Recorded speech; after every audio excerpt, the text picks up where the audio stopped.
أعوذ بالله من الشيطان الرجيم بسم الله الرحمن الرحيم يا أيها الذين آمنوا اتقوا الله ولتنظر نفس ما قدمت لغد واتقوا الله إن الله خبير بما تعملون ولا تكونوا كالذين نسوا الله فأنساهم أنفسهم أولئك هم الفاسقون لا يستوي أصحاب النار وأصحاب الجنة أصحاب الجنة هم الفائزون لو أنزلنا هذا القرآن على جبل لرأيته خاشعا متصدعا من خشية الله وتلك الأمثال نضربها للناس لعلهم يتفكرون ইরশাদ হচ্ছে, হে ইমানদারগণ, আল্লাহকে ভয় করো।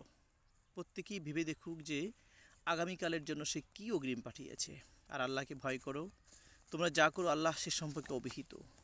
তোমরা তাদের মতো হয়ও না যারা আল্লাহকে ভুলে গিয়েছিল, ফলে আল্লাহ তাদের আত্মবিস্তৃত করে দিয়েছিল, আর তারাই হলো ফাসিক। জাহান্নামের অধিবাসী আর জান্নাতের অধিবাসী সমান নয়। জান্নাতবাসীর এই সফল কাম। এই কুরআনকে যদি আমি পাহাড়ের উপর নাজিল করতাম, তবে তুমি অবশ্যই তাকে দেখতে আল্লাহর ভয়ে বিনীত ও বিদীর্ণ।